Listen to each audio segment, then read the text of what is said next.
This episode is brought to you by BioCell RX. BioCell RX is an amazing company that makes some of the best CBD I have ever tried. I've been personally using this product for over 3 months, and it does not disappoint. I don't go anywhere without it. When traveling, it's really hard to get to sleep, especially when I'm swapping time zones and going to different places, sleeping in hotels and not in my own bed. CBD helps me get a good night rest so that I can wake up feeling refreshed, ready to coach, ready to teach, or ready to compete. Whatever it is, I take my CBD with me. My CBD is my partner in crime, my partner in travel. BioCell is one of the products that if it's not in my backpack, I'm not leaving the house. You guys are definitely going to want to head over to biocellrx.com and pick up a bottle of your own. The cool thing about BioCell is they offer CBD at an incredibly highly concentrated formula. With over 6,000 milligrams per bottle, you can get one bottle and hold on to it for a long time. The typical dose for CBD is around 30 milligrams, so you do the math. One bottle will last you a very long time. You don't have to deal with constantly ordering new products and waiting for it to arrive and maybe running out, all of the nonsense. Use code PLAYTHEGAME and get $25 off at checkout. All right, everybody. This episode is brought to you by Lone Wolf Paintball. They are an amazing online supplier and have been around since the beginning of the game as Michigan's premier paintball field and paintball supplier since 1987. They are rapidly expanding into the online retail space and supplying everything you need to be the best paintball player you can be. They have got it all. Head over to lonewolfpaintball.com and shop all of your favorite brands. And they also boast amazing customer service and will have this out to you with same-day shipping, which is amazing. It's always nice to know that your stuff is on its way immediately so you can start to use it that very next weekend of play. Check out their YouTube, Lone Wolf Paintball, and their Instagram at Lone Wolf PB, and stay up to date with all of their deals and sales. Play the Game podcast is immensely honored to have them on board, and we cannot wait for you guys to check out lonewolfpaintball.com and become a part of their community.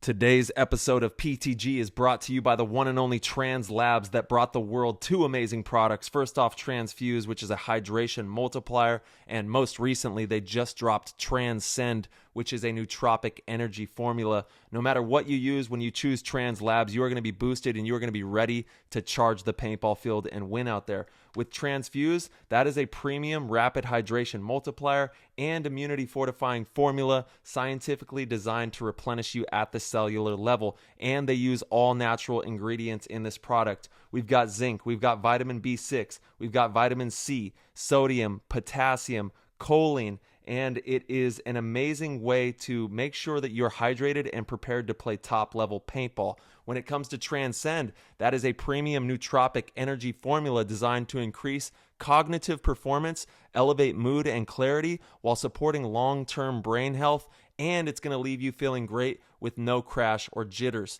It's one of the only products in the nootropic space backed by research studies to ensure the formula is correct for optimal performance. It is more potent than anything on the market, and it will keep you charged and ready to win out there. I take 1 scoop, but if you're stimulant sensitive, take a half scoop. And if you want that LFG dose to launch to the moon, dump 2 scoops in your drink and you are going to be flying down that paintball field. Comes in 2 delicious flavors, Baja Blast and Skittles Candy for the Transcend. And for the Transfuse, they have 2 new flavors as well, Pineapple Express and Hawaiian Punched. So if you get a chance, head over to translabs.com. That's TRANZLABS.com. Use code PLAYTHEGAME and you'll get 10% off. If you subscribe to a monthly delivery service, you also get 10% off as well. So you can take advantage of 20% off on these products. Head over to translabs.com and give it a go. What's going on, PTG Nation? Thank you guys so much for tuning in. This episode, we have 2 absolute GOATs. We have Archie Montemayor and Alex Goldman joining us again. The back and forth on this one was absolutely excellent. You guys don't want to miss it. We have Archie solo for about the first hour, and then Mouse joins us, and we really dive into a lot of great conversation about just really being the best version of yourself, whether it's on the field, off the field, how to build a business, things they're doing with PROJECT and TIGERWEAR, and all sorts of great inside stories to some of our adventures over the years. This is an episode you guys definitely don't want to miss, so I won't take up any more of your time. Thank you for tuning in, and enjoy the show. That was an insane inside move by Marcelo Margot. Great communication Channing, Harmon. Great shot by all the guys. So Tyler Harmon saved that game. He came out with 2 wins. Marcelo Margot was on fire.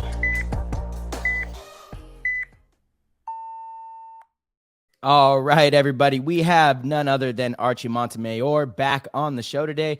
We got an awesome episode. We have a special guest later as well. So you guys are definitely going to want to stick this one all the way through. How did that come out? That didn't come out the way I meant it to. But it is what it is. We're here. We're live, baby. We got the boys. What's happening, Arch? Oh, dude, not a whole lot. As Archie's putting his chapstick on. My brute chapstick here. Hey, actually, this stuff is really. I love this chapstick. Actually, I think most of the guys do, but it's pretty nice. It is. Yeah, dude, just kind of enjoying the break since the first event. It's kind of weird. I felt like the off season just flew by for me personally. I know not everybody felt that way, but nonetheless, just kind of counting the days. I've got a bachelor party in Vegas this weekend, and then I'm getting married in a couple months. So, got a lot going on right now. Damn, dude. Congratulations to Thank both you. of you. Yeah, that's amazing. Really, I'm really looking forward to it. I definitely feel already married, just in a lot of ways. But the celebration of it and being around people, that you love and care about and stuff. So, it's definitely going to be a fun night. Good little weekend of partying. Yeah. So it's going to be good celebration. There we go. Well, thanks for tapping in with us. We got exactly 1 month from today. Today's the 28th to the event. So jeez, crazy. We're 30 days out. And I agree with you, man. The off season did fly by. Who wants it? Sorry, Who wants guys. an intro? Sorry, guys. I'm just dropping the ball right now over here. We got the I put intro. my phone, so I just learned something just now. The space bar is also the intro thing. So Oh, the hotkey. Yeah. Dude, we're learning. We're moving. We're shaking. That's kind of crazy. We're gonna start practicing in 2 or 3 weeks, I guess. Yeah. It seems like, again, it just seems like we didn't even have much of a break at all. We can't even celebrate the victory almost because we got another tournament coming.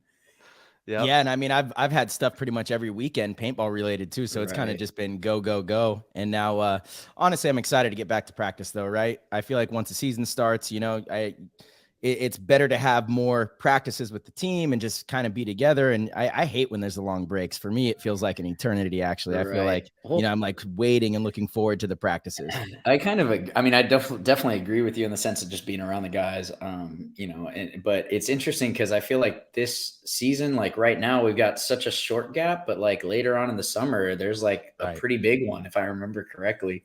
Mm-hmm. Which is like, on those ones, you feel like you haven't been at an event in forever, because anyway, it's just kind of interesting. Yeah, I think there's a 3-month gap between the third and fourth event. Yeah. I think so. Right. Yeah, it's interesting because, we've got the one in late April and then there's one in the middle of June, right? So yeah, like a 5-6 week gap, I think, something like that. And then it'll be that long break. While I have you guys here, we might as well dive into your guys' take on the finals game, Dynasty and Tampa Bay Damage. It was an awesome battle, and you guys both fought, your asses off to get to those moments. What was your take on that game and how it went, Arch? It was definitely an interesting match in the sense that we had it very much in control early, and then we made some kind of uncharacteristic mistakes, which, in the finals, that can really, it can sting you, man. I want to talk about this because I saw a lot of divisional teams this weekend at the WCPPL, our team included, drop the ball in a way that we did, and it turned the momentum and ended up costing them the match. We're fortunate that it didn't cost us the match, that high body situation. Well, and it very well could have, dude, because the point that was tied, which is essentially at that point, the match decider, was a few minutes left in the match. And we were down 2 bodies off the break and then a third very quickly. Thankfully, we shot one off the break and then another one quickly. So it was a 2-on-3. And obviously, I haven't spoken about this publicly, but, I remember thinking it's ball 3 and I'm looking over and obviously I feel great about myself, but I saw one guy come off. And then I look over and it's Ryan. And very shortly after that, it's kill 2. And at that point I was like, all right, well, I'm not going to say if I'm a betting man, but I like my chances there, and thankfully, not too much after that, I evened it up with a kill on, I think it was Jacob on the Dorito side. And then at that point, once it was the 2-on-2 though, because Chad was in that 50 brick, I felt like it was our point to win at that point. I mean, it was definitely, it was in our hands. And then, we closed it out. Obviously Ryan got shot a little sloppy there in the 2-on-1. Jason was kind of bouncing around from those snake spots and caught him kind of sleeping. But I used that movement to my advantage and I just got really close to him without him really knowing where I was. So obviously that was a huge point and definitely could have gone their way for sure. No doubt about it. And obviously if that happens, then we're kind of forced to push into them on a field where, not a lot of teams had a lot of success in those pushing points when they needed to get a point in, a small amount of time. But nonetheless, I'm glad it seemed like it was an exciting match. Obviously we let them back in it. And it also seemed like they had a good amount of fans there. So, it was, happy to be done. You could tell when you could tell when things weren't going our way. That's for sure. Right. Yeah, exactly. It's different than World Cup where, you've got just so many people there from all over. And I think in that aspect, Dynasty has the biggest fan base, right? But when it's the kind of like a local, smaller event, not World Cup, and you're in their basically Central Florida area, like they definitely had the fandom going there. So, obviously just happy to kind of get through that. And, ultimately like the team played really well. The new guys played really well. And, it's just kind of weird because I'm still like, actually, Tyler, I'd love to ask you this question because I've been thinking about asking, like even Ryan, and I haven't done it yet, Ryan Brand, but like, it's very hard to win tournaments. I mean, we all know this, right? And yet for the last, couple of seasons, this team has had a lot of success. And I would argue like any tournament you win, there's some level of like kind of luck or divine, involved in it because it's just really hard to do. It's so competitive and anything can change your outcome, but to find like such high percentage of success in arguably the most difficult moment in time as far as competitive paintball is concerned, I'm trying to answer that question myself is like, why, what is it that we're doing right now that's so potent and lending itself to just finding ways to do it? And I don't necessarily know that I have it answered all the way, but I am curious to ask other people. I haven't asked anybody else yet, but Tyler, I'm curious, what do you think is like, I guess some of the factors in that it takes to kind of have that level of continued success? Of course. Well, like you said, there's so many layers to winning a tournament and they all have to be hitting every single one of them. And it's a really difficult challenge to make that happen, to make all of them hit. It's like, Marcelo is pretty good at gambling. He goes and he'll make some money because he understands how to make it hit. You know what I mean? And it's like and get out. Yeah, you gotta know when to get out. That's the most important part. Know when to get out. But there's a rhythm to it. There's kind of a science to it. There's a cadence, and if you can catch that vibrato, that rhythm, that cadence, and start to really understand the way that cadence works, then it comes down to probabilities. Then it's just a numbers game, right? Like we said, we laid out the fact that there's a multitude of things that have to happen in order to win, and they all have to be hitting. Now, who's doing most of those most frequently and not making as many mistakes? Right. Off, on, everywhere. That's in between the nets, outside the nets. That's the whole thing. Right. Multitude of things that are laid out in front of us that have to hit. Who's making the least amount of mistakes? And I think that that's all it comes down to. And we've seen you guys have a tremendous run. And I think it's just because you guys aren't making quite as many mistakes. Pretty simple, cut and dry there. Yeah, I mean, I definitely don't disagree with that, and you're totally right. I mean, it's definitely a formula that's working. But also like there's this kind of weird it's like the timing that some of our guys have had in certain moments of tournaments has just been like really exceptional. Like I look back, totally, and, for me, like in the first event last year, Orlando, right, we're down against Aftermath, and Ryan and I essentially it's a 2-on-3, I think. And we ended up coming back in that match. And the only time we had a lead in that match was the like 5 seconds left in the match. We were down too early, trailing, finally, get within 1. And then there's like 3 minutes left or 2.5 minutes left. And, again, it's just in those moments, like just for some reason, finding a way to make it happen. And same thing, like, points. I think our team has stolen more points than any other team in the league. Well, certainly, I don't disagree with that either. And then also like Philly last year when we were down against Revo, and I mean, that one to me is still a crazy match when I go back and look at it and watch the tape, because it's just, it was totally theirs to lose. They just had it locked up and we didn't have much time, but still in those points where it's like, this is the point, and if we don't find a way to make it happen, we're done. We just found ways, people stepped up, people hit the shots they needed to hit, and so it's just really interesting to be in a period where those kind of things are happening a little more frequently than normally, or at least more than normal in my career.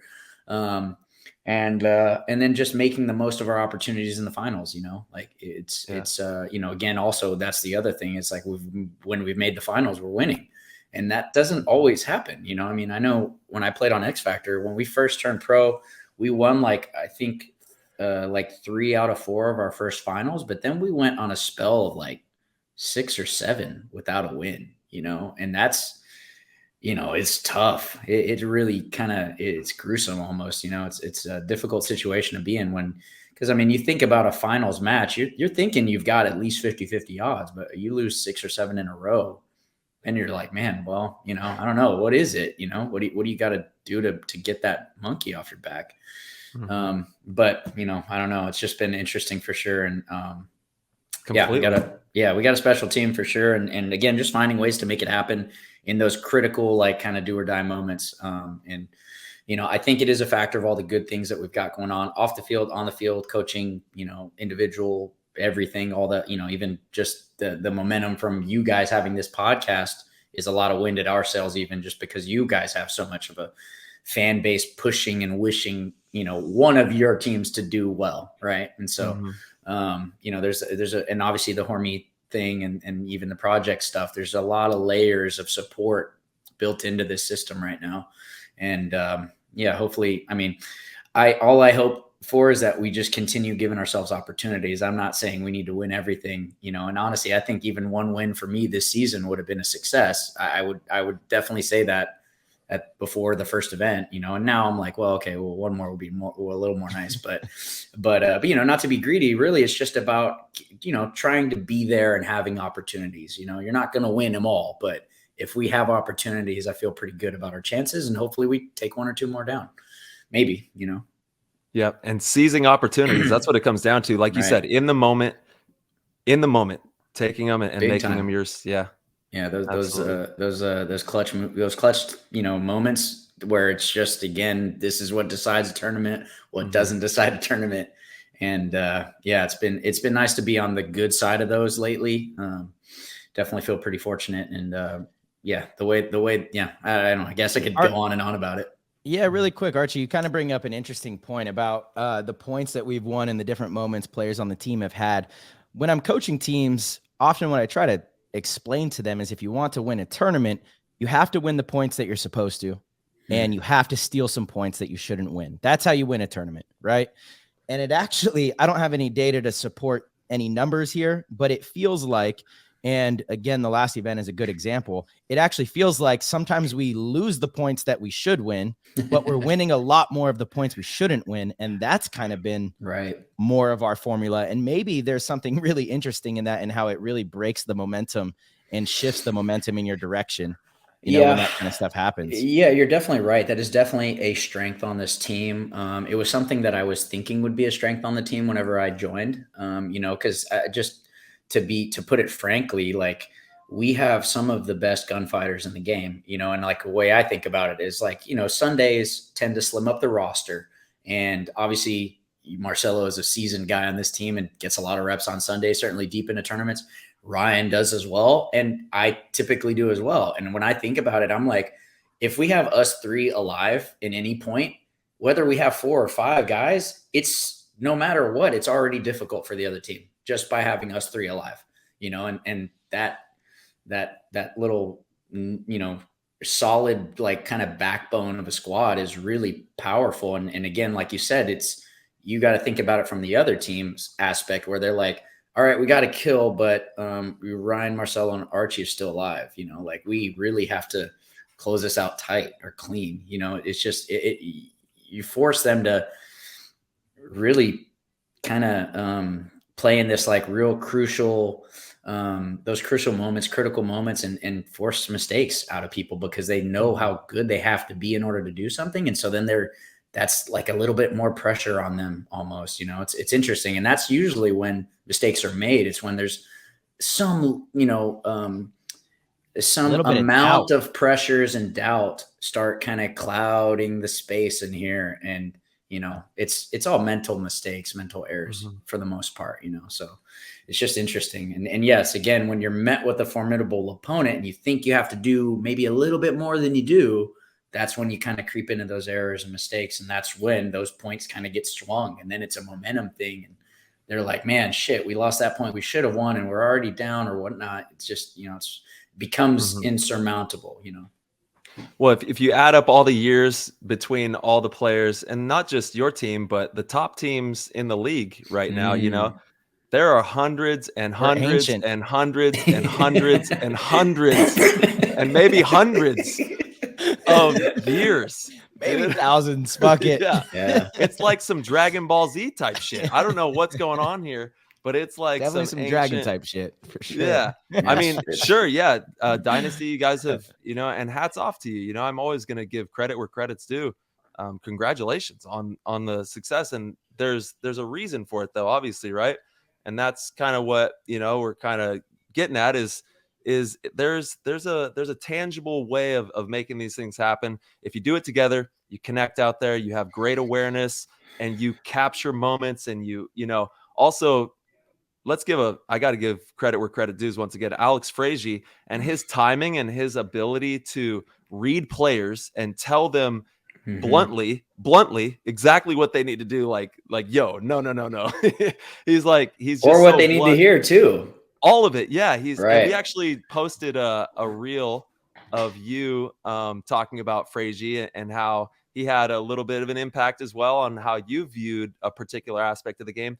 And, maybe even after that season, you were like, man, screw Frazier. You know what I mean? Like, you're like, whatever, dog, and then you thought about it. And you're like, oh, hold on. Maybe there's something here. And I guess that's what I'm trying to get at is that guy alone, the way that he's able to approach bluntly saying things and like having it resonate and like become a tangible reality moving forward is something really unique. So I just I can't say enough good things about the Eggman. He's really a fun guy, and he's there's so many great people in paintball. We're so lucky to be we really are a part of it. It's just it's an amazing fabric. I know on Heat we got, like I said, hundreds and hundreds of years. There's so all over the map in all these amazing teams. We've just got a depth, a well of knowledge and of like passion for paintball, which is it's very unique in sports, I think. Yeah, and a lot of life and world experience on these things too, not just the paintball aspect of it. It's really interesting. And one of the things I think about a little bit more recently is being on this team and like really seeing how the guys that I've known and played against or with for a long time at this point. It's funny to see how they've evolved as well, because again, for me, it's one season in basically, but watching some of these guys be way more seasoned than they were the last iteration of the team that I was with, and like seeing like Alex, in my opinion, it's like he's turned. I mean, he was already a fantastic leader way back when, but like right now, I feel like he's got the reins in such a great spot, the psychology of the way in which he says things and the way he motivates individuals and the team. It's it's a really special thing to be around. It's really, really cool. And, again, not necessarily something I was expecting to feel and understand at this level coming back to the team. But it's like another one of those little bonuses that's, been developing while I haven't been on this team, but yeah, it's obviously, we could all speak about Alex and how amazing, cool and funny and all the stuff about him. He's not that funny, dude. He might be everything else, but he's not funny. Yeah. I don't know, man. I guess I laugh at everything. So he's funny. Alex is, I think humor is probably his best attribute. He is hilarious. I fucking love Alex. Hold on. What was that new reel they just dropped to them? Oh yeah, that was good. That was funny. Was it Sadie? Oh yeah. Oh, Daisy, Daisy, me rolling. They hate him. I wonder whose idea that was. It is funny. Damn. Oh man, Legend. Yeah. Junior's crushing it. Sal's crushing it with the Black Friday paintball reels and the Dynasty page. They're doing a great job. But yeah, that reel was pretty funny. Hey Tyler, so at the event, can you talk to me about y'all? Who was y'all's prelim matches? So we lost the damage. Are you talking about on Friday, Saturday? On Friday, Saturday, the prelim, like setting up before Sunday. So we had Revo, we had Ironman, AC Diesel, and Hurricanes. Not in that order, but that's right. Those are the and teams. Did y'all go 4-0? We did. Okay, yeah. So y'all won y'all's bracket, went 4-0, and then y'all. Then who did y'all play first on Sunday morning? It was Damage, and then obviously they went on to play you guys in the finals. So then you guys got 6th. That's correct. Is that right? Yeah. So because X Factor won their bracket and we knocked them out, so they took 5th, and you guys were just, I guess, right behind them in that. Okay. Yeah. Got it. So yeah, for you guys, y'all had a good So then y'all had a good showing, and y'all lost the game on Sunday to a good team, obviously. And I think you guys y'all were in control earlier in the match, right? Yeah, and it went to overtime, and we lost the overtime point. Right. Yeah. Damn. It was, dude, painful, man. And those, like, I have this list on my wall. Shout out to Kobe, Marcelo. Let's go. Number 1, get better every single day. Number 2, prove them wrong. Number 3, work on your weaknesses. Execute what you've practiced. Learn from greatness. Learn from your wins and your losses. Practice mindfulness. Be ambitious. Believe in your team and learn storytelling. Dude. These are like 10 pillars that the guy uses, right? And there's no wonder why he was the way he was. No joke. World would be a better place if everybody did that, and you'd be better at everything you do, but the world would be a better place as well. Straight up, man. And like, I guess what I'm trying to get at is learn from your losses. That one just gut wrenching. My stomach has not stopped hurting. You know what I mean? Like, and that's what makes you stronger. That's what makes you better. I know for me personally, I'm just fucking driven like a V12 pistons popping. You know what I mean? I'm trying to. So I'm always thinking about this. Is that a Mac Dre song? Might as well be. Sign that one up. Some Bay Area rap just dropped on the. That's the new soundtrack that's coming out. Pistons popping by your favorite artist. You know how it goes. That's great. That's great. Well, yeah, man. It's all it's definitely interesting, and paintball and sports in general, the competitive aspect of life is so interesting because like we were already kind of talking about, like you guys obviously had a strong weekend. You go into overtime, and 1 point essentially defined your whole that event and the weekends leading up to it. So it's real interesting when you think about like how little it would take for that outcome to be different. Absolutely. I think about that about every single one of our wins. It's really strange. I like almost have imposter syndrome with the success that we've had because I look back at every single event and I'm like, World Cup, something, 100% World Cup. We easily could have lost to Aftermath first thing Sunday morning. Philly obviously should have lost to Revo. There's been just so many different games and moments in events where, the infamous match, we easily could have lost that. And then we don't make Sunday in this last event because then we, go on, we lost to X Factor. Maybe we would have played that game differently, the 4th game in Orlando, who knows? But like it is all, and it's interesting because going back, and Tyler, you could attest to this because we were on the team for, many years together where Dynasty would get to Sunday and all of these kind of 1 point matches or where things could like just tip the other way, they weren't going our direction, and that's how we were losing. It was actually the other end of this for like what felt like 5 years, 4 years for sure. And but the difference between winning and losing is just so fine. Very much so. It's Sometimes it's fine. just getting bounced, Yeah, or, certainly. landing that shot Certainly. off the break in one particular point, it's, Certainly. yeah, there's just such a fine line. And ultimately, like, we all know and understand that. All three of us have been on both sides of that line, for dare I say, too long, probably, but, yeah, it's just interesting. But Dude, I don't know. I'm learning you guys are all a whole lot older than I am. Yeah, I didn't realize you guys were so fucking old. Archie, I didn't realize you just turned 37. Yeah, 37. Yeah, Woo! I guess, about a week ago. He's a Ty, young you're buck, what, 30, dude. 34? I'm going to be 34 in just a couple weeks. And Marcelo, what, you're 31? 32. 32. Yeah, so I got 5 years on you. Jeez, it's crazy. Yeah, it's crazy. Yeah, it's funny because, like, I turned 37, but, like, 37 to me sounds so old, but I just don't feel old at all. Like, I feel very young, actually. I feel like a bigger kid than most people I know. Yeah. But, well, that's whatever. the key right there. I feel like I don't disagree. Adults are obsolete children.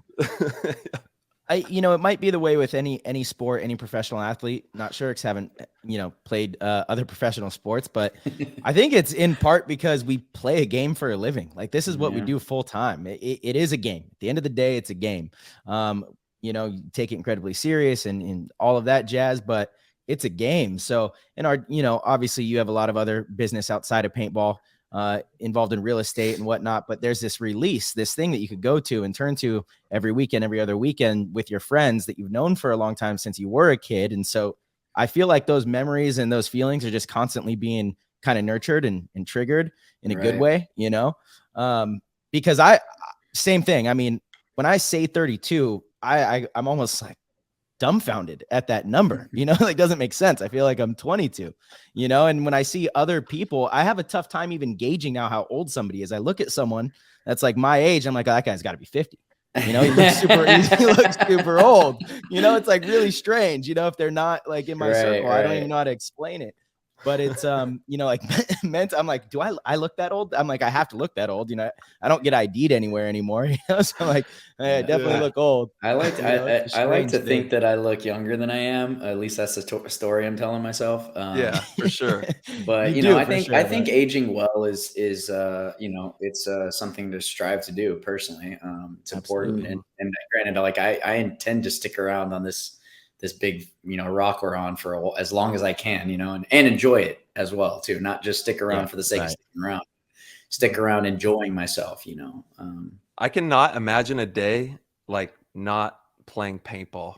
Even when I'm done playing paintball, I'm still going to travel and play like big games or like, Oh, right. Okay. You see me in like not playing tournament paintball anymore. Yeah. I'm always going to play paintball. It's like a time machine.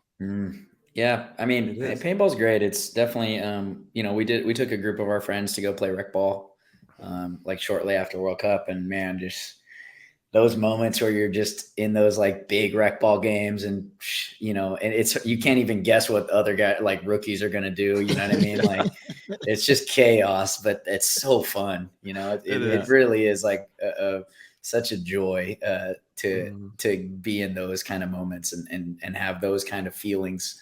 And whatever chemicals going off in your brain and having those feelings is really, really fun and enjoyable. And obviously at this point, we've all had very formidable life experiences because of this, game we play. Totally. And God willing, let's make sure that we all put our best foot forward every day. Absolutely. Not just so that we can play paintball, but so that we can enjoy the blessings of, we live in the United States of America. It's a big world. We got to put our best foot forward every day and really go to bat for humanity, man, for each other, for people.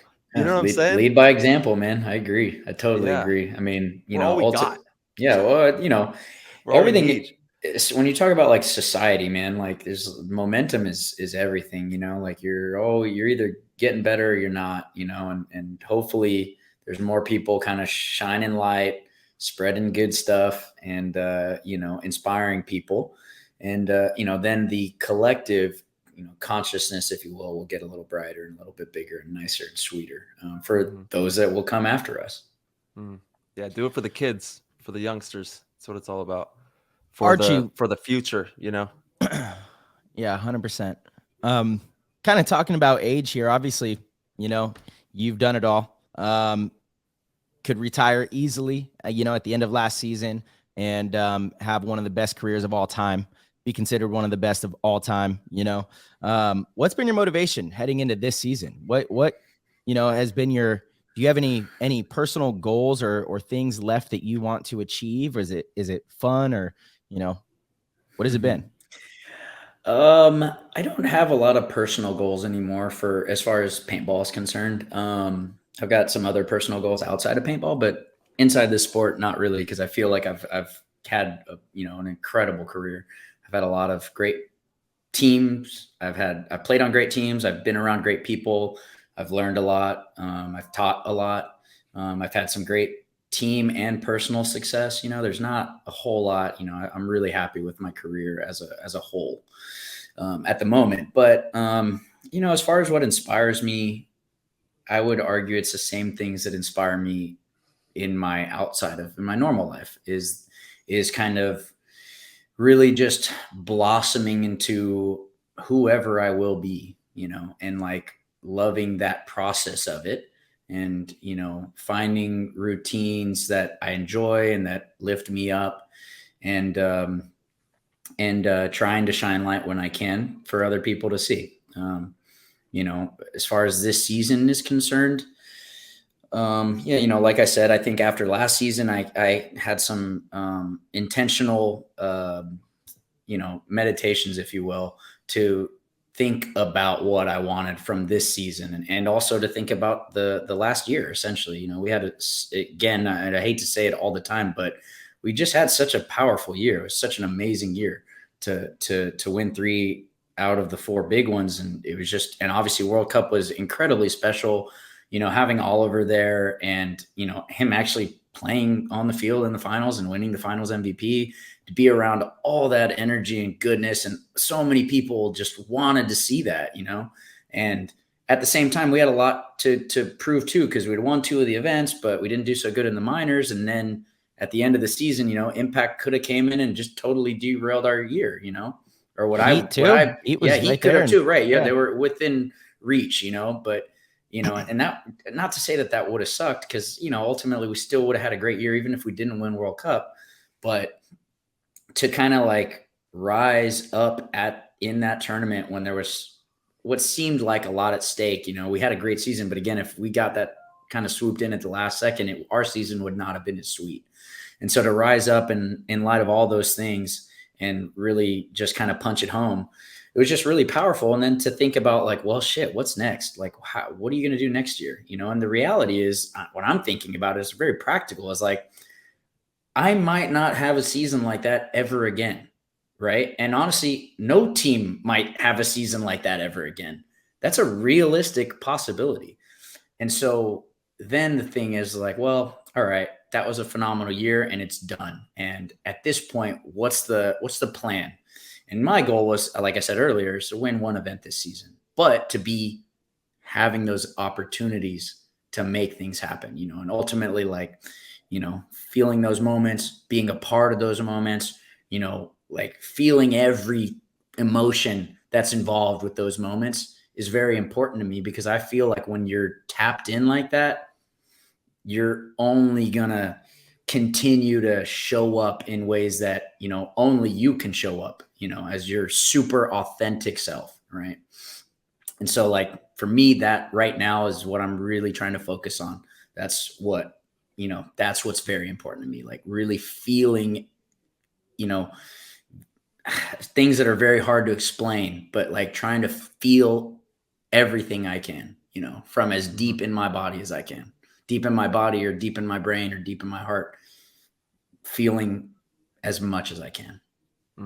And the highs and the lows, because it's not all absolutely like good times. You know what I mean? And you got to right. navigate it all. Mm-hmm. And it's interesting, because I feel like a lot of people try to escape those lows, but in all reality, the lows are such great teachers, and like I will say, for a long time, like when we were on that dry spell with X Factor, 6 or 7 finals and not winning one, man, like to me, I wouldn't say those are lows of my life, But certainly in my paintball career, those were lows.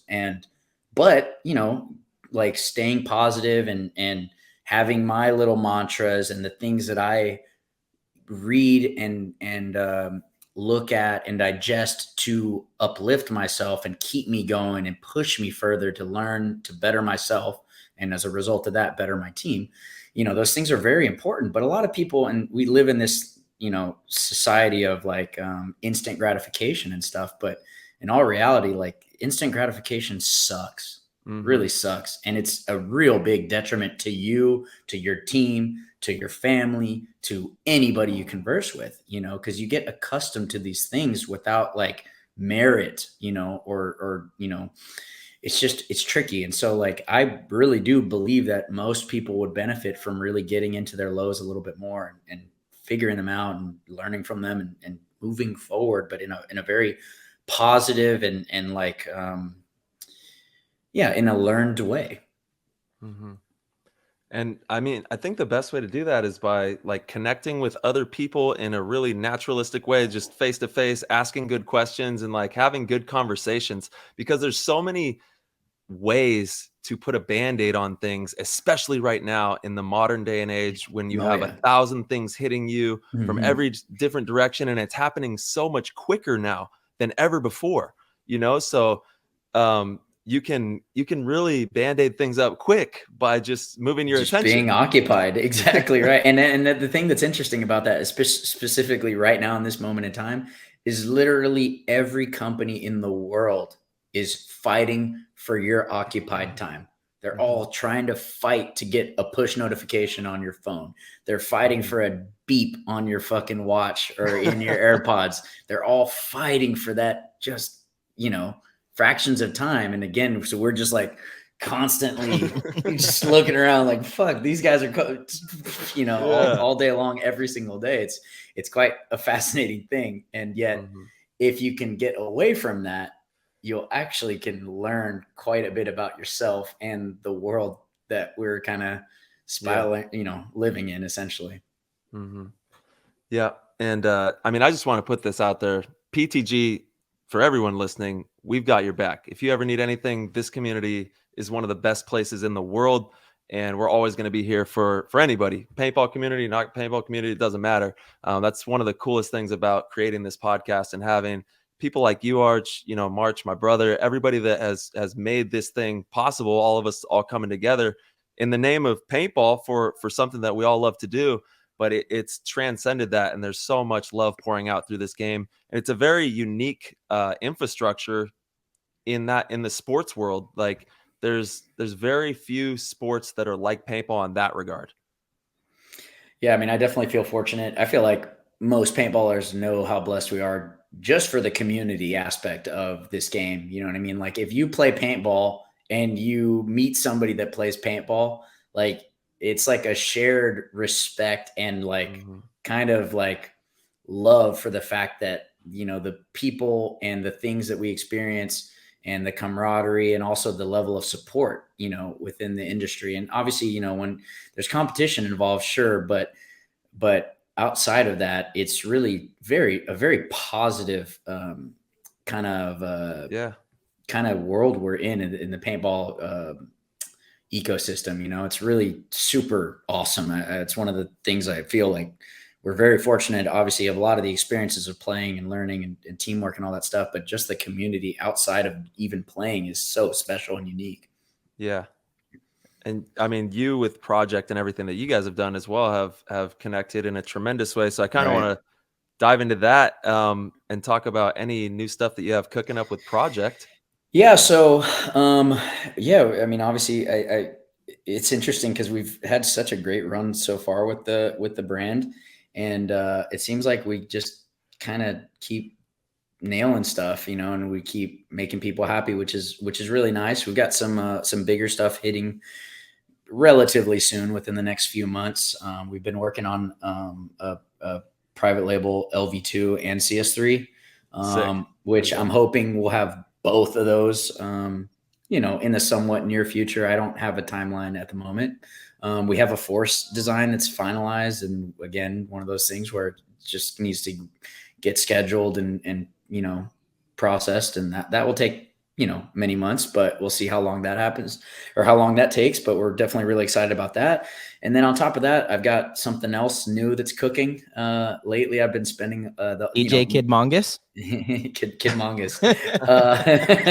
Well, yeah, that too. I was actually thinking of something else, which I'm not going to name it, but dude, we got to circle back around to the DJ life, bro. Let's get it. We will. But we have, Ryan and I are working on a couple of other new paintball ideas that we're kind of getting to we're rounding out the rough edges on, and give us something, dude. Within the next couple of months. Give us the taste. All right, I'll just say that I've been using a piece of equipment that is embodying what we're going to be doing soon. So if that's I think that's a really coy way of saying what's going on here. But hopefully within like 2 months, underwear project underwear is coming to town. Hopefully we will be announcing the next thing that we're doing in the next couple of months. Cool. And I think it'll be a big hit. I definitely am very proud of the process in which it's taken to get even to where we're at right now, but where we'll be in a few months' time from now. And then, and then obviously outside of that, I've got I have a couple of hobbies that I'm really enjoying right now. One of which is learning to DJ and produce music is the longer goal. But yeah, it's been a lot of fun. And obviously I got to play a set at Hormesis on, I think it was Saturday and Sunday, which was that was cool for me personally. And it was funny because nobody, like, I don't announce this really. So people would come in the Army and be like, what the hell's going on in here? So yeah, it was cool. It was neat.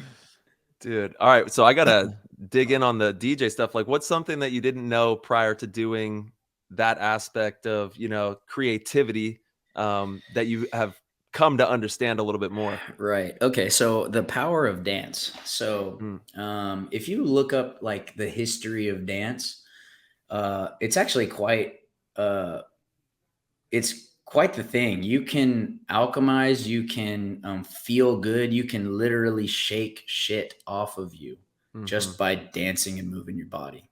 And so when you think about that, getting those dance steps in it can be used as a big fucking force, and I would argue that dance for me in the last couple of years has been a big part of me being a force, me being sharp in a lot of the things that I'm doing. So that was something that honestly completely caught me off guard, is participating in dance in a meaningful way. Also, music is a way to connect with people, and that's also another one of the reasons why I feel drawn to doing this essentially this little path that I'm on right now. And, who knows, I'm not sure exactly where it will be or I will be in doing this, but I will say that I feel very connected to, people I'm around, my friends and myself too, in this practice. It's been really quite enjoyable. It's been therapeutic almost, in a lot of really, really great ways. So those were things I didn't necessarily, understand until I kind of got into it and started practicing and really understanding it better. But now I feel them at a very deep level, and I'm just getting started. So I'm really excited to deepen that practice and, understand these things a little bit better. But those are two things that I've realized are very powerful. Oh, without a doubt, man. Yeah. Everybody out there knows you start moving, the shoulders get going, you know what I mean? You start feeling some type of way and it just feels good, whatever dance moves you're doing, it feels good and it makes you feel good. And it, like you said, it alchemizes the chemical structure starts to change. And essentially what we're a part of is just a huge chemical mess. Exactly. Well, and again, if you can influence the mess, exactly. that's very important. It can so wildly change everything. Yeah. So it's definitely been fun.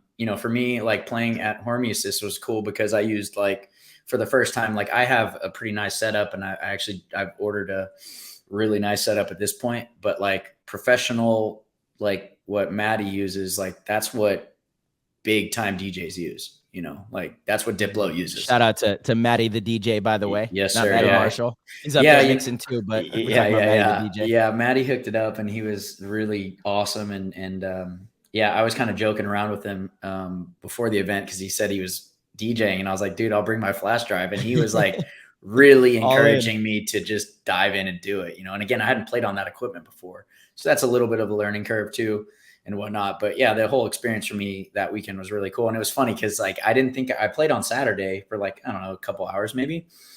And then we made it to the finals and like everybody's like, all right, let's relax and chill. And honestly, I was just like, dude, I'm going to go rip a set in fucking Hormesis. That would have been way better, dude. I felt like, again, I hate to say it, but I was just like, these guys don't stand a chance.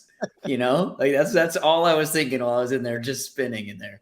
Those 3-4 hours waiting in between the semifinal and the final, having anything that can consume your attention in a positive way like that, I feel like would have been great.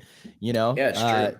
There's to me, I hate sitting at the field and just kind of waiting, you know, right. I feel like there is such a better way we could utilize that time, you know, and you kind of tapped into it. That's fantastic. That might be my new go-to. Yeah, that's a good one, dude.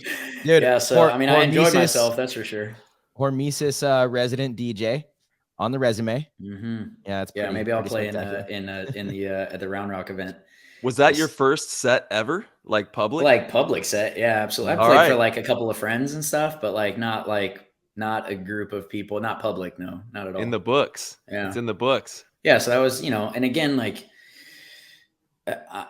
I'm susceptible to being nervous too, even though at least in the paintball realm, I don't know that I am, but actually that's not true. I take a nervous shit before almost every single game, you know? So like I get nervous. It's just, when a horn goes, it's like I become a different me, right? But like, you know, for me, that moment of doing that for the first time in front of like a live audience essentially was, you know, that was an interesting moment for me. It was definitely one of those, oh shit, I'm actually doing this and I haven't done this yet. You know, and doing more things like that is, you know, I don't know. I think you take away things from those experiences and hopefully they lend themselves to, you know, some level of experience and other stuff too.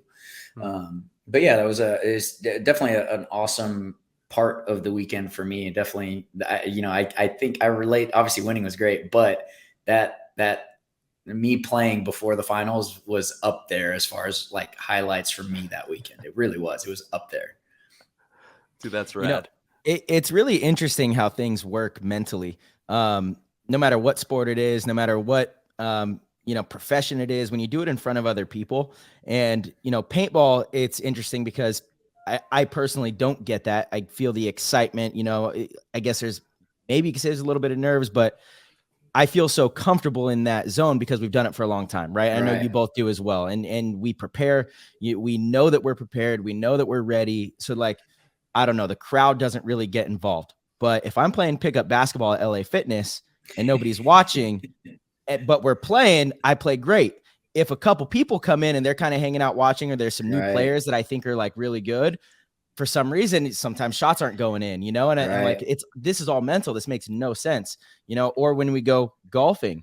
I was about to say that example. 100% golfing. Like I'm good with a couple of my close friends. And then if I go with a certain group, you know, I'm like, shank and not, hold on, let me take back good. You know, I could at least hit the ball and be able to play, you know, not shank it into the trees every other one. It's always funny whenever you're playing golf and like you catch up to a foursome in front of you that's just like taking forever and they all suck. And then they're like, oh, yeah, and you've been hitting it like right on them every, you know, just like they're seeing what you're doing behind them. And then they're like, go through. And then that's the time where you just cannot find it, you know, for the life of you. But that's so common. Like, it's just like, oh shit, why are you guys here now? You know?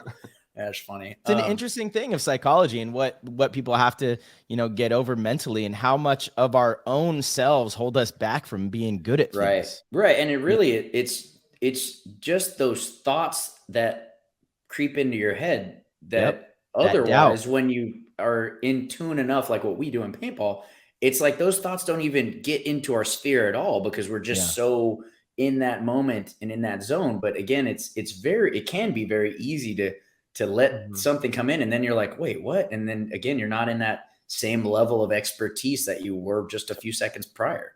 Well, you're actually hitting on a huge talking point, because this is a minority what we're talking about, Right. having it all flowing and going and Mhm. meshing and being a part of a sequence, because the other 99% of players experience chaos. Right, It's chaos right. theory, dude. Mayhem. Yeah. So like, and there's a lot of meat on that, right, to talk Yeah. about, because Yeah. there's so many different ways that some little thing can cause a rift, and then it's like, oh, there it goes, it's going, you can watch it, you're watching it, oh boy, and it's like it all has waves, and you have to be very mindful of those waves Right. What that are, how your defense needs to be strong, or if they're good waves, kind of carry them yeah, in, bring them in with you. yeah. But yeah, you're totally right. Guys, can we take I got to take a little pee break real quick. Can we Are you ready for Alex Goldman? He's coming bring him on in? Hell yeah, right perfect. now. Well, If he's no, ready. I texted him. He's going to be a little bit longer. So we got like 20 minutes, but Yeah, that's perfect. actually perfect, Arch, because I got to use the restroom too. Sweet. So, All right. Ty, So we'll hey, pause. Send it. Party on the show. What do I got to do? Do I just leave it running? Yeah, Just head on leave it back. dude. Yeah, All we'll right, see you in a be second. right back. Ty's got us covered. All right, PTG world, it's me and you, mano y mano. All right, they're out breaking toilets. Who knows what they're doing in there? But I just want to tell you, thank you for tuning in. We love you, and thank you to our sponsors. Shout out to Lone Wolf, HK, Transfuse, BioCBDRX, and we're gonna dive into some divisional talk as well, because we just had the WCPPL, we just had Bunker Fest, and both of those tournament series are doing amazing. Shout out to everyone who competed in those events and who took home trophies out there. There was a lot of awesome video that we're seeing on IG, Facebook, all the socials. So we want to dive into, divisional paintball, the landscape of divisional paintball, and kind of dive into the WCPPL and Bunker Fest and everything that's going on there, because the Texas paintball scene is booming right now, and so is the WCPPL. They're having a lot of success with those circuits, and once again, there's a reason for that, and it's because of the care that's going into running these tournaments and making sure that divisional paintball is thriving. So we're definitely going to hit on that. Marchie, I was just talking about, welcome back. Yes, sir. Let's go. I was just talking about some divisional ball, and we're going to be diving into some of that. Awesome. Yeah, I'm really excited to talk a little bit about the WCPPL and divisional teams and what they could do to succeed. I feel like a lot of divisional teams kind of suffer from the same, ailments, right? Mm-hmm. Lack of preparation, lack of situational awareness, things that are, in my opinion, easily fixable, right? Things that if you're mindful enough and thoughtful enough and care enough about the process and how to execute, come tournament time, you'll do much better in these events. Yeah, just all the little tips and tricks that I would like to kind of dive into and talk about what a great weekend we had at the WCPPL. It was kind of crisis averted. Archie's coming back. He's got the pups. Bring the dogs. I think one of Archie's dogs' names is Kobe. I could be wrong. Hey, Arch, is your new dog's name Kobe? I don't know why I think that. Oh, he can't hear me yet. Renewed. Hey, Arch, I forget. Is your new dog's name Kobe? Yeah, Kobe. Yeah, it is. Yeah, that's right. Yeah, like it fits well with Quigley too. Like they kind of Kobe and Quigley, it matches. And obviously, Kobe's. You guys know. Those dogs are trending in America. You've seen this, right? Dude, I have. They've been trending since forever now at this point. It's funny because whenever I first, are we live back again? Oh, we're live. Okay, we never stop. So. What was I going to say? Oh yeah, sorry. So when I first got Quigley, which he's 8 years old now, which is like hard to believe that, but it was not that common to see French bulldogs around. And now I literally see many a day, like every single day I see multiple. So yeah, they definitely are a popular dog. They are. They're number one right now. And actually, I understand why. Like, man, my dogs are awesome. They're great. Like they're fun. They're really personable. They love the fuck out of you. Like they're cuddle monsters. Like they're great. I really do. I will say that, like, I'm glad that that's the breed of dog I ended up with for whatever reason. So good personality. Exactly right. They just have great personality. So they're a lot of fun. The pup Kobe is he's still getting to his little more tame version of himself, but that puppy energy is a thing, unfortunately. And I remember when Hannah was talking about wanting a puppy, and I'm like, hey, look, like I had Quigley when he was a pup, and it's like having a baby, dude. It's a lot of work for a while.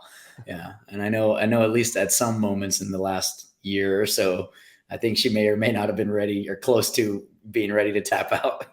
But, you know, you got to get past those moments just because, I mean, sometimes it's like you know, certainly when they're a puppy and they're figuring out the you know, shitting and pissing everywhere stuff. It's just like, God, dude. Man. Yeah. Are they neutered?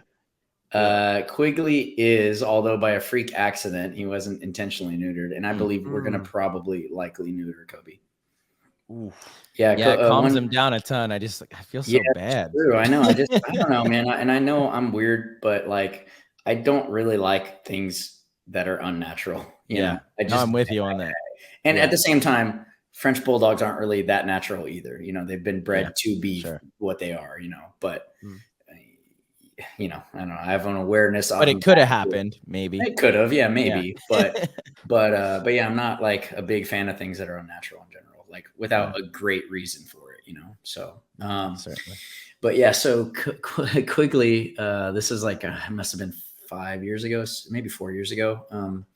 I woke up one morning, took him out first thing, which is obviously that's what you do. And I was looking at him, and normally he's got a very healthy stream going in the morning, and he was trying to pee, but is like drip, drip, drip. And immediately I was like, what the fuck is that about?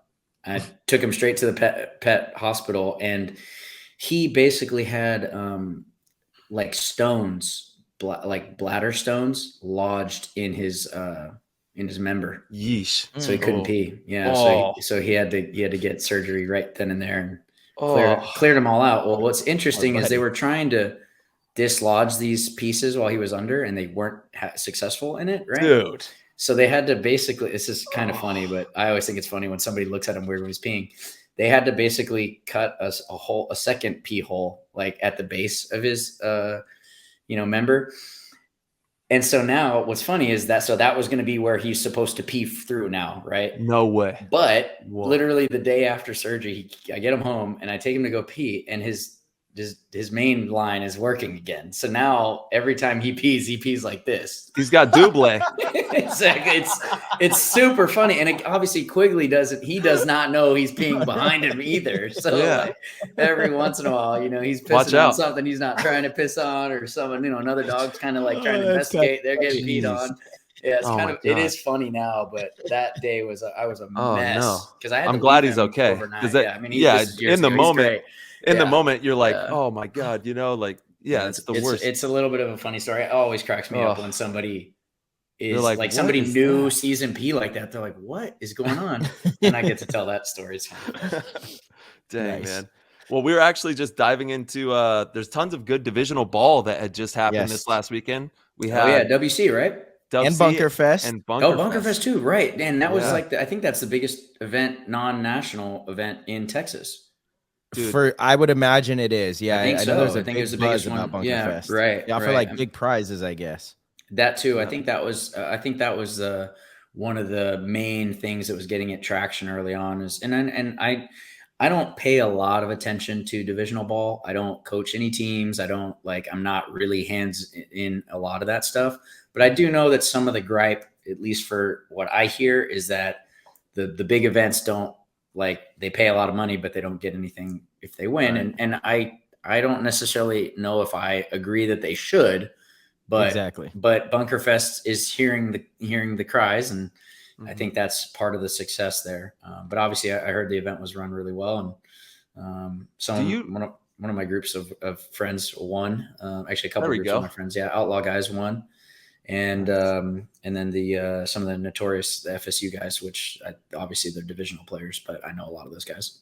The IG has been popping with all the stories and videos of everyone, you know, with their trophies going crazy. And I was going to ask, Arch, do you do any training for, like, if people hit you up to do any like personal training or anything like that? You know, no, I don't crush it. I already know you would crush it. I'm sure I would. It's just one of those things where, you know, at this point in my life, you know, paintball is what I consider extra and not like the driving force for me. And so for me, we already give up so much just to compete, you know what I mean? Those weekends. And then the tournaments, you know, it's 15 weekends. So basically roughly, you know, a little less than a third of my year. But from March to November, it's like, you know, almost half my year. And so for me to give up my free weekends when I've got other things that I'm enjoying, and again, like we were talking about earlier, new stuff, new hobbies for me, it's just a tall ask. And for me, I don't like, it would just have to be, I would have to make a very large monetary, meaning for me to skip my free weekends, to be honest. You could do like a project road tour, you know what I'm saying? And just go on tour. Yeah. I mean, I have thought about it though, because I know that I have a lot to offer in that space. You know, I know a lot about this game. And, you know, one of the things that I don't really feel that called to when I stop playing is to like pass the torch mentally, as far as like trying to help people move along faster in their career. Right. And at the same time, I didn't really grow up with that. So I know it's not necessary, but certainly, you know, if you're fortunate enough to be in a situation like that, you can learn a lot very quickly. But I do feel really strongly in my belief that you kind of have to learn things on your own at some extent anyways. You know, no matter what you learn from people, you've still got to find the ways for them to apply to you. And that Absolutely. Usually is time spent alone, you know, normally. So true. But yes, you can get help from teachers. It's a big help from teachers, but you know, for you to really be, you know, the shiniest, the brightest version of yourself, I feel like it's gotta be you in your own thoughts and really applying all the things that you've heard and thought and experienced. And so, yeah, I don't know. It's just not high on my bucket list, but don't get me wrong. Never say never. I might do it. You know, the tour. He's going on the tour. Tour might happen, right? Yeah. So that being said, so if you're not familiar with many divisional teams, we could just talk about kind of the lower tier, even pro players, because I think it's a lot of the same issues. What is it that you think keeps them back from succeeding? You know, that's for me.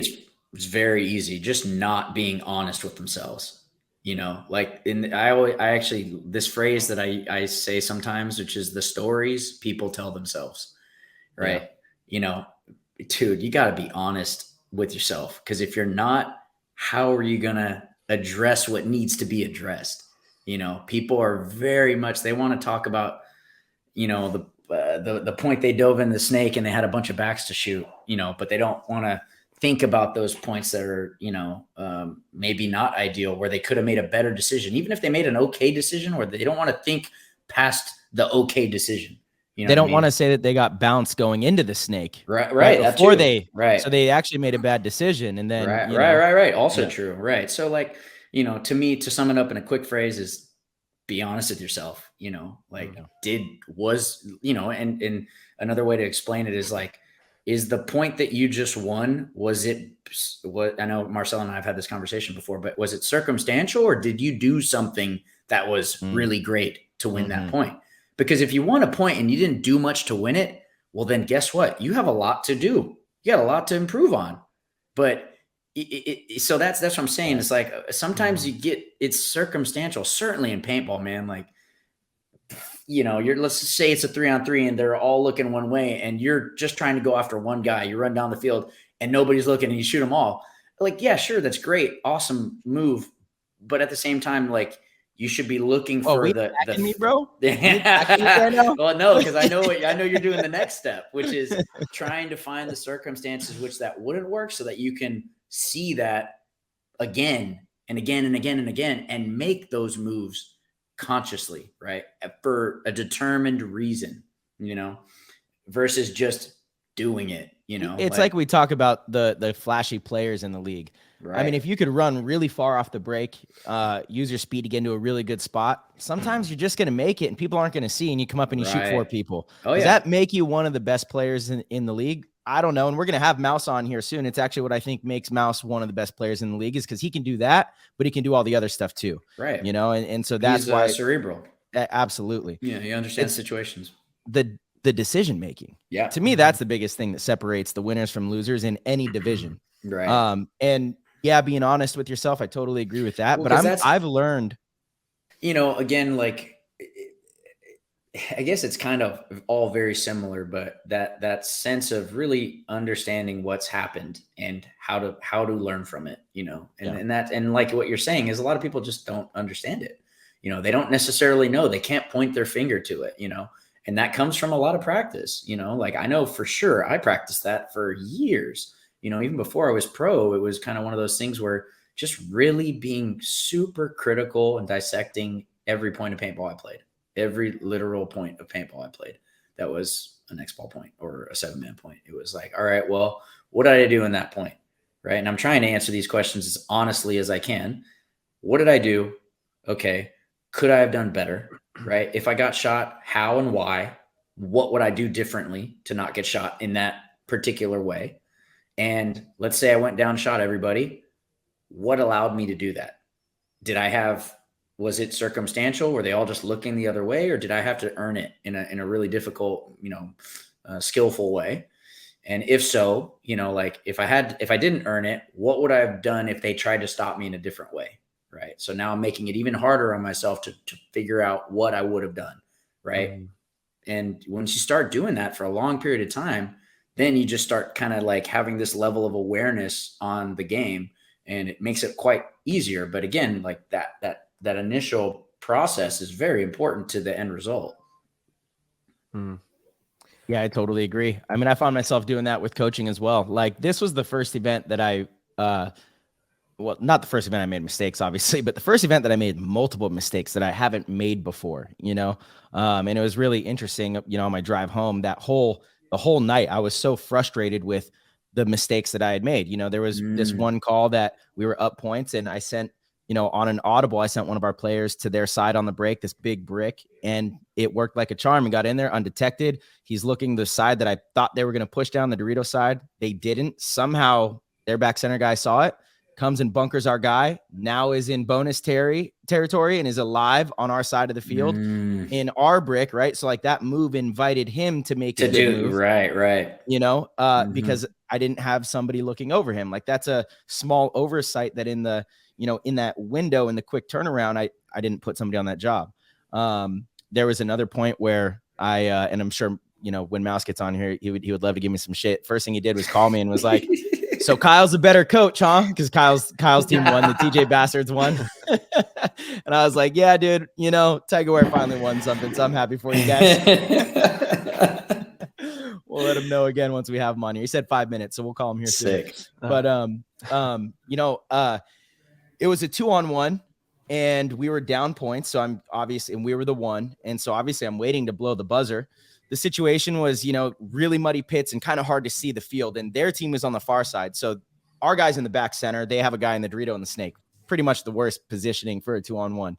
And the game's like all the refs are right there. So I can't imagine the Snake players hit. It doesn't make sense to me. He's like kind of standing on his feet, going down the field, shooting at our back center guy. And finally our back center guy gets shot. I blow the buzzer, but then they throw a penalty on the Snake guy.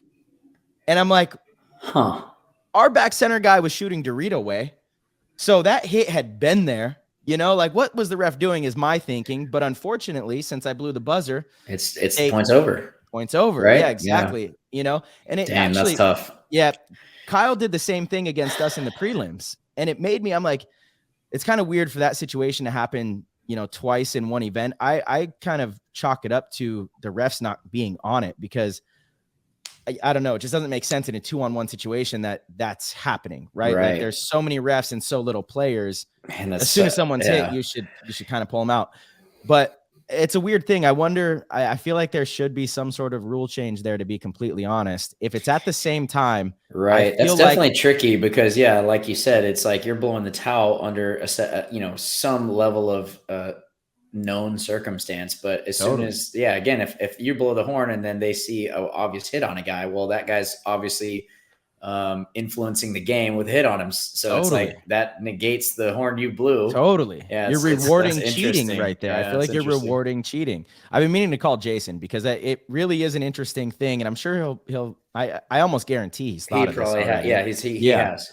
So I'm very curious to see like the other side of the coin on this, but to me, it doesn't feel fair, that ended up being their point, or that it ends up being a no point even, it's like that it doesn't quite make sense. So yeah, we'll see. But anyway, still a mistake on my part, right? You know, maybe I could have waited another 5 seconds. But it doesn't matter what it is, you know, coaching, especially. I don't know if, Archie, have you never coached a team? Have you never? No, I have before. And I've certainly like player coached, you know, like some European teams, obviously, and some teams in Mexico. That's different. I've definitely, yeah, correct. It's totally different. Because you get to actually play. Right, right. Just I have coached some divisional teams too. Just not a lot, you know?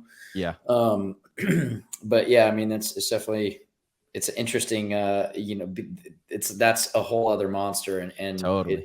And again, like this process you're describing of how you're driving home and you're just nitpicking every little decision you made, like that's what makes you an exceptional paintball player, right? Because it's that same process that has driven you to be a great paintball player, to understand circumstances, to understand the situations, and make better educated decisions off of your expertise and experience, you know? Mm-hmm. But again, a lot of people don't do that work. It's like they get there, they play ball, they leave, and it's like their eyes on something else or minds on something else, you know?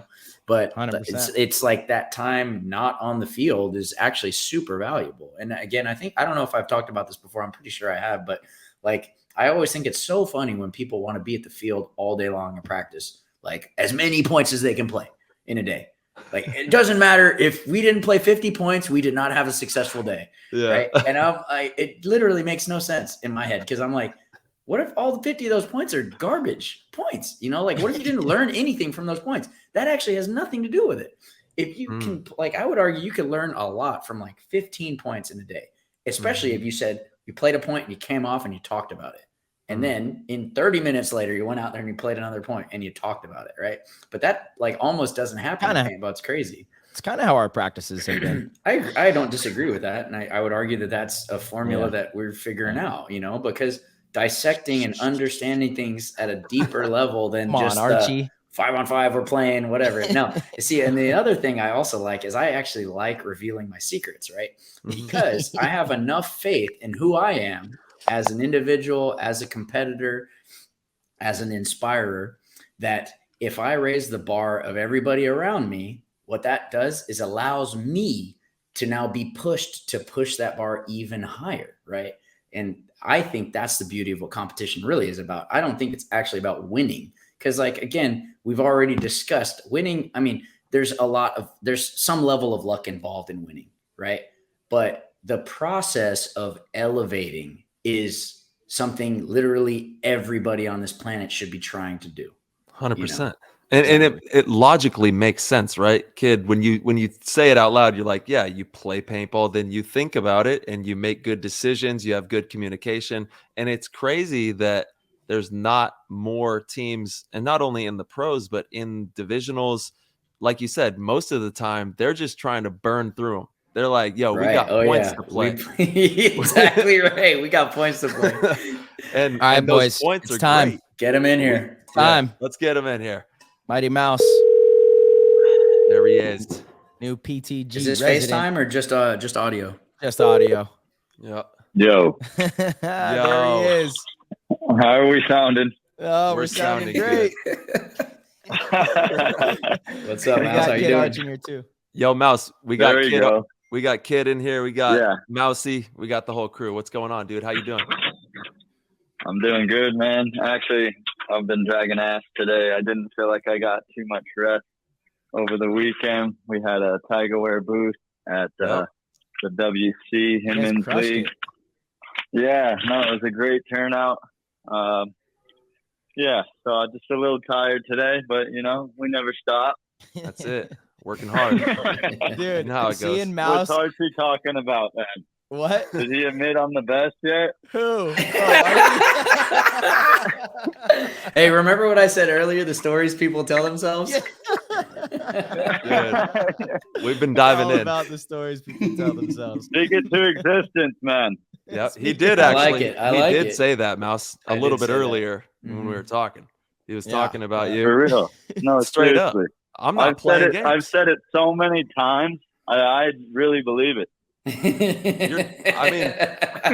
He's coming in hot, baby. That's what I'm talking. You sound shocked that you believe it.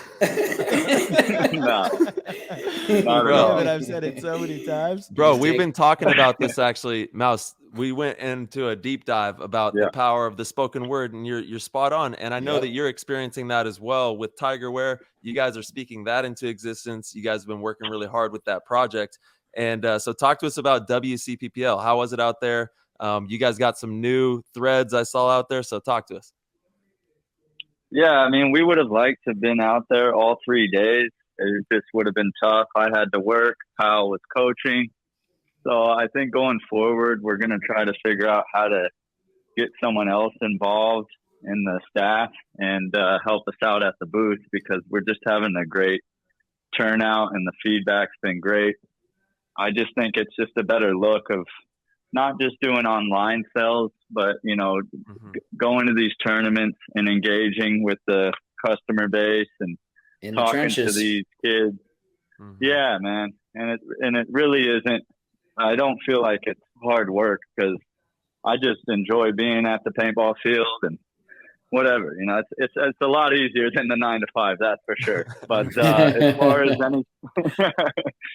But as far as anything new, I mean, we're always thinking of the next product. We're trying to upgrade on some new looks for the apparel, some new hat designs, maybe some new shirt designs. We're always Kyle's always shopping for new headbands, as far as like the denim material and just the whole aesthetic look of it. And one thing we're trying to get in production is, a lot of people have been asking, especially the pro players, where I call them the cloaks. Yeah, the changing robes. Yeah, those are yeah. So need one of those. yeah, where we were trying to source it, it was so expensive, so it really didn't make sense to try to put those into inventory. But we're still shopping, and we're gonna make it work. But yeah, people have been Those are asking high about end, those. bro. Charge $300. Yeah, charge what you got to charge. Those Yeah, things but are. we want to make it, you know, reasonable, because we want people to be able to afford this stuff and actually wear it. People can afford it, dude, if it's nice enough. I feel like I want to get it out there, because I'm just tired of seeing players' cheeks when they're gearing up and down, man. I mean, coming from you, that's rich, dude. Dude, no, I gear up at the hotel. I'm already ready to go. The only thing I don't have on is headgear and jersey. That's how you know I'm you're ready, dude. And I was the kid that was geared up in the car back in the day. So, dude, you heard it here first. You heard it here. If you got your cheeks out, he wants to give you a changing bag. Mouse, you've obviously been at many of the WCs. You've coached teams out there. You're pretty integrated in the local scene. What do you think? You know, I was asking Archie this. What do you think the struggle is for some of these younger teams in succeeding? You know, what are the hurdles that they're, you know, as an organization, you know, from an organizational standpoint, what are some of the biggest hurdles you see these teams that aren't having success? You know, what advice you got for them? Short term, Both. their attitude. Okay. No. I'm going to break them both down. My man. I think as soon as they come into conflict, a lot of these kids I see are like breaking down, whether it's like specifically in the moment, in a match, whatever. You know, as soon as they start getting tested, everyone's getting flustered. And it's normal, but you always have to revert back to communication and being civil about it and not disrespecting each other. Because at the end of the day, the last thing you want to happen is start to turn on each other when things aren't going right within the team.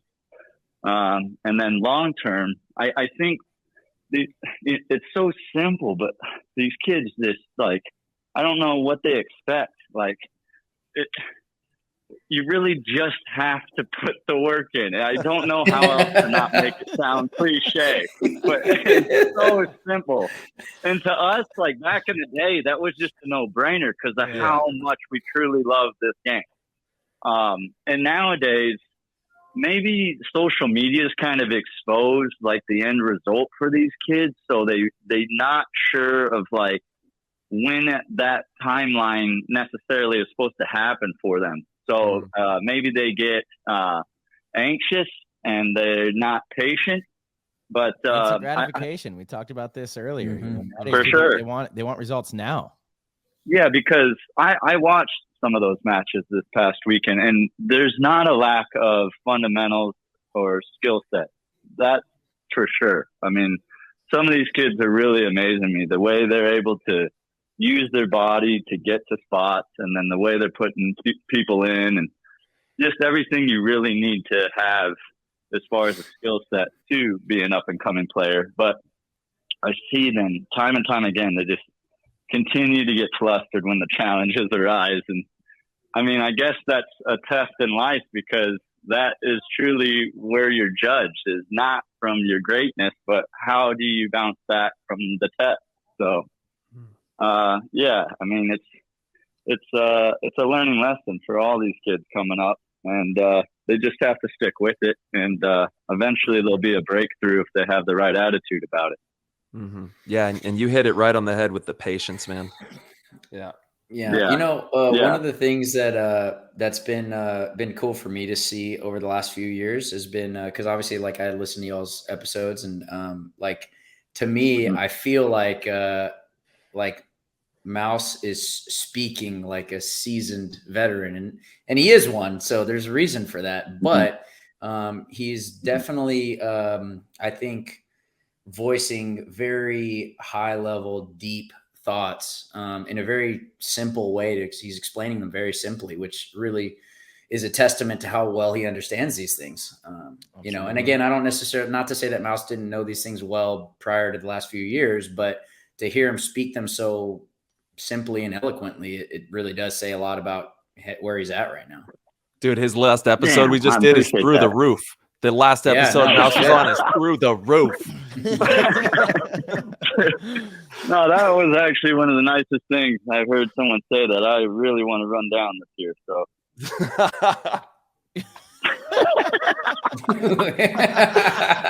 That took a second. Hey, you'll find me on Sundays, Mouse. Let's go. Maybe. Damn it! Why'd you set that up for us? We got action. Even get a word out. You opened the can right there, bro. Yeah, it's a long year. It's a long year. For all of you guys. Oh, buddy. Oh, shit. We'll see, man. I'm in this game for a while. We'll see who has the last round. Dude, we got a room full of alphas right now. You know what I'm saying? We really do, man. Yeah. Squad up, dude. Talk about an all-star squad. Yeah, PTG 4-man. Yeah, that's nasty. Yeah, us 4 and the cone with us, we still win. Oh, God. Yeah, dude. Hey, we've been in the game, man, and we love this game, and that's why, you know, that's why we're having so much fun on this show right now, talking about this thing we love so much. And you know, it's a testament to the years and the work, like you said, Mouse. It didn't happen overnight. A lot of us are 20 years pro, coming up into it or over it, you know.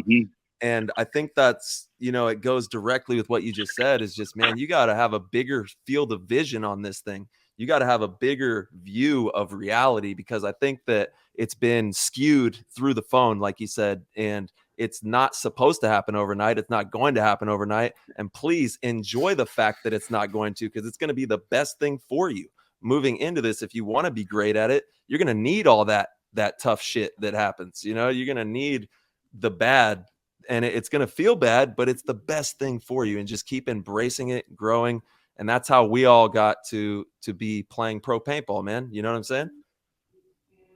Accurate. Yeah. Embrace that. 100%. Yeah. Mouse, did you actually get a chance to walk out onto the field this weekend and see that layout? No, but I was watching like that field one. As soon as you walked in, you could see behind the start gate. That's where I was watching. So I could see what was going on. What'd you think of that layout? I know it's a funny question. I thought that was really cool. I was actually surprised that people didn't throw in like a snake run more often, just because it seemed like people assumed after a while, especially on Sunday, that no one was running it anymore. You know, everyone was shortening up the 100%. That's the way it went. Like the gap to get into the snake was so massive. And you know, what we were calling the command center and the back center had such big shots on it. It was like no one's going to run to the snake. And there were a few times where I was like, people aren't even shooting that way anymore because they think people aren't going to run the snake. And so I would just call an audible and send our guy to the snake, and nobody's shooting at him. It's kind of funny how that plays out. Like when we were walking the field, that's what everyone's thinking is nobody's going to go to the snake. You can't go to the snake. But then, the meta turns into, well, people aren't going, so why waste guns on it? You go to the same spot, shooting that cut over and over and over. Nobody goes. You're like, I'm going to shoot this way. And then they go to the snake on the break. Another thing was I was like really surprised the lack of urgency when a guy got in there and just didn't take the initiative to go down when he was not contested down that wire. That was just, I don't know. Yeah. That was a weird one. If they were in that tower on the snake side, it was really hard to get around the first knuckle. But outside of that, you also, I think on Sunday is the D4 and D5 teams. In the D3 and Premier teams, there was definitely a little more urgency once people got into the snake. They did very well. But that field, I don't know if Mike made the layout, but it's one of the best field layouts that I've seen in a long time. It looked so fun. I wish we could play that. I really hope. Yeah, that would have been a nice one to play. Yeah, 100%. 100%. So, hey, we got a question from the Discord. Papa Sash, he's wondering, Arch, I'm going to ask you first. Are you pro or anti blind layouts and why? And Mouse, you can answer after. Oh boy. Okay, so pro or anti? Man, I mean, there's a couple of things I would do. I'm okay with either, to be honest. I don't have a dog in the fight. I think that if we're gonna release the layout, I actually would prefer they released it 3 or 4 weeks out, because then it doesn't put so much necessity on a set 2 weekends. Like we all know that life happens and we all have to give up things, to do this. But if our weekends, like those practice weekends, were a little more flexible, it would just make the things that we do easier or give us some more options. Right. Or you go no blind layout, completely blind. And that's that. And I'm okay with that too, because at the same time, like your cream's going to rise to the top anyways, and I actually do like the blind layouts because it'll be an interesting progression to see the way the field plays from Thursday or from Friday to Sunday, and also as a really seasoned, experienced, well thought out player, you're going to see stuff there that at the current iteration of our sport, you don't get to prove that level of dominance, at least in that aspect of the game, whereas I feel like in a blind layout, like I know a field as soon as I look at it, so like that's a whole skill set that I don't even get to ever touch. You know what I mean? So I don't really have, one dog in the fight, but I that's my answer. Yeah. All right, Mouse. Yeah, I'm kind of on the same side with Arch. I liked how they did it though last year with the 2 minor events and did a blind layout for those. Too. Kind of threw in, a little different dynamic there. Plus you still got the preparation of the layout drops on the main tournament. So it would be nice if they went back to that, because then you get to see a little of both. It's so funny that you said that. Yeah, it's funny that you said that, Mouse, because like I think when you think about it, that was I also really agree with what you're saying. Like those 2 blind layouts, it was interesting to have that in our normal season. And then when you're talking about doing this vote this year, I'm like, why wouldn't they do that? Why isn't that an option? Well, do 3 with the layout and 2 without it. And it's like, which one of these, And then what I like what you said too, though, is maybe add like the 3 or 4 week drop before an event, maybe like for Cup, to build this huge anticipation for it. Right. Or, try it for a season. But I just think throwing in more than one type of style as far as how to approach the layout for the whole league might be best, at least for now, because we don't know what's best yet. About a day before they approached our team with the vote, I was told that that was gonna be the vote. It was gonna be should we do 4 events regular and then the September Chicago event blind layout, and the reason was because that one kind of conflicts with NXL Europe. The Europe event is 2 weeks before NXL Chicago. So, if they were to do the regular 2-week layout release, it kind of, steps on toes. So I was all for it. I was like, yeah, so Chicago will be blind. and then the rest are normal. Sounds like a perfect. The only thing I didn't like was that the minors were not actual national level venues, right? That's the only thing I would change. Go back to having like an actual venue rather than your paintball park. So you're getting the full experience of a national, tournament. But outside of that, I was like, I think that's a cool mix. I did enjoy it. Even though we didn't do well at those, it actually made me want to have another season of having those blind layouts, so that we can have a chance at doing better in those. But then the next day, the vote was not that. It was, one weekend of layout release or not. Like, what? Well, let me ask this. Don't they keep saying as a league that, like, especially for Cup, like, this has been the best turnout in X amount of years? Like, why would you change the product then if that's been the best turnout?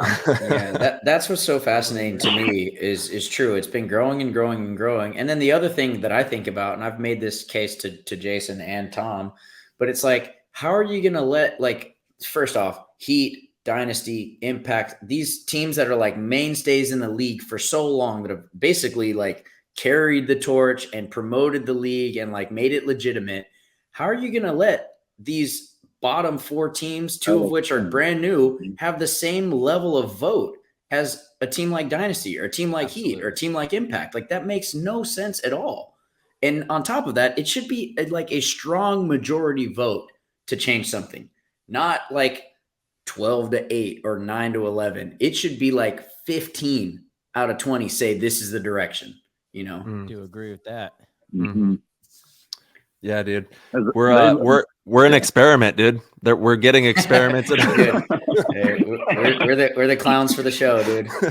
Hey, it's fun. Kidding, I think it's a little different than a normal experiment because we want the experiment to work, and that's what can be frustrating is that, I feel like, we are all experts in this in many different ways. I truly believe that. We've been doing this for a long time. Like you said, we are a big part of the success of this thing. And so sometimes it's like, no, why are we going in that direction? Right. I feel really strongly about certain decisions. And then other ones, I'm like, I could go either way. I don't think it's really going to have that big of an effect. Right. But yeah, the layout one, everyone's sick of hearing me talk about the layout. So I'm not even going to address my feelings on it. But yeah, here we are. Dude, Mouse, you guys dropped some new product. Do you have like the gloves for TIGERWEAR as well? Is that right? Mm-hmm. Yeah. Yeah, that was like the first thing that sold out at the tournament this last weekend. So we definitely got to keep restocking that. There you go. Yeah, it's been a great turnout for the gloves. Just because it's like such a simple product that everybody needs. If they forgot a pair or they just need a new pair in general, come by the booth. Yeah, dude. Project has some sick ones dropping pretty soon here. They're gonna be dope. He's playing. Jump on it, man. Get in there. That's hilarious. They're like thin black gloves. They're so sick with like Project on them. I've seen it. Some of my contractors use those gloves. They got a tiger on them too. Yeah, and then actually, Arch, you just crushed it with your pack drop. You just had that. Man, it is crazy to me because I'm thinking about like there's some products that we make where we know what we made is like really dope and like it's super high demand, really custom and like badass. And then sometimes you think of like a pack and like how many people are going to take a lot of ownership in their pack? You know what I mean? Like, and so when we sell out an item like that, I'm like, man, we crushed it, like that. Or like a pair of pants. It's like, pants are cool and all like, but it's still like, if people are like we sold our last pair of pants out in a minute, and like to move that many pairs of pants in 1 minute, it's just like, God damn, dude, that's awesome. Like that's a feat. Yeah, it truly is. Like you buy half of them and then you resell them on the secondary for double. You know what I'm saying? Like, dude, what's funny is that's part of the reason our silly brand has like had a lot of momentum. Similar to Hormesis, right? Where it's like, you can't buy them. So you got to pay more to get them from somebody that's reselling it, And like, that was the same thing with our initial stuff early on. And still all of our products seem to be that way where they sell out really quickly. And like within minutes, somebody's posting on Facebook that item for twice as much, And so it's definitely an interesting thing to be participating in.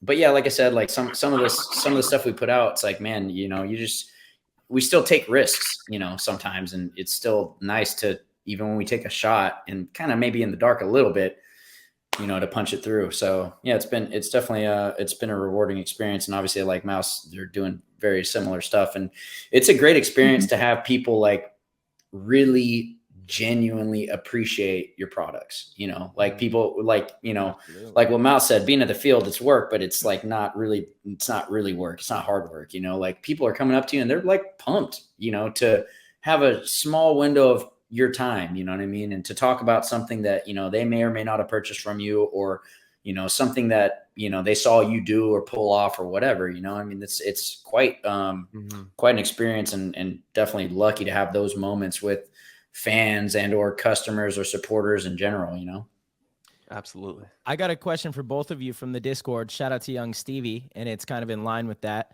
Archie, this one is for you. What inspires the aesthetic of Project? Have you recently seen any artwork that has helped visualize a future color palette or anno? Yeah, so that's actually a good question. So one of the processes that I don't know how long ago I picked this out, but for the last maybe 5 or 6 years, I've been consciously building my feed of content that goes across my eyes, and I've been developing and paying attention to art of all various forms, and using those things as inspirational ideas to, be in the sphere up here, bouncing around ideas. And hopefully sometimes I'll think of something where I'm like, oh man, that color palette looks really sick. Or, oh man, that's an interesting design choice. Right.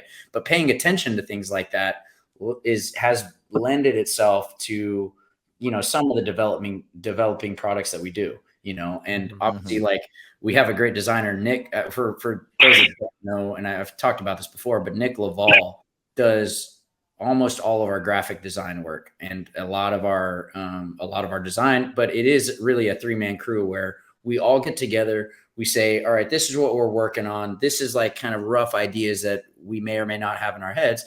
And then we kind of start moving it further and down the line. And then each iteration of it, is met with, some scrutiny and like, all right, is this how we like it? Do we want to change anything? What are we thinking? So, but the beginning of that really is putting art in front of my face and really learning how to appreciate all forms of art at the very forefront of it all. And obviously I also know that Nick has an appreciation for that too. Nick and I send each other stuff throughout the year, like many, many times. Definitely that happens relatively frequently. Dude, he's the man. We do a lot of tinfoil hat talk. Shout out to the tinfoil hat. He's the king of the tinfoil hat conversations. He's the conspiracy king. Yeah. There's none Mouse, better. Mouse, this one also from young Stevie is for you. TIGERWEAR reminds me of high fashion paintball. The design language is very cohesive and concepts behind the drops have been really cool. What was the last item TIGERWEAR made that really had your fingerprints on it? Any specific headband color or design that you're proud of? Well, the fingerprints are on the gloves, dude. That was our last product. That's it? That was your design? I feel like that was Kyle.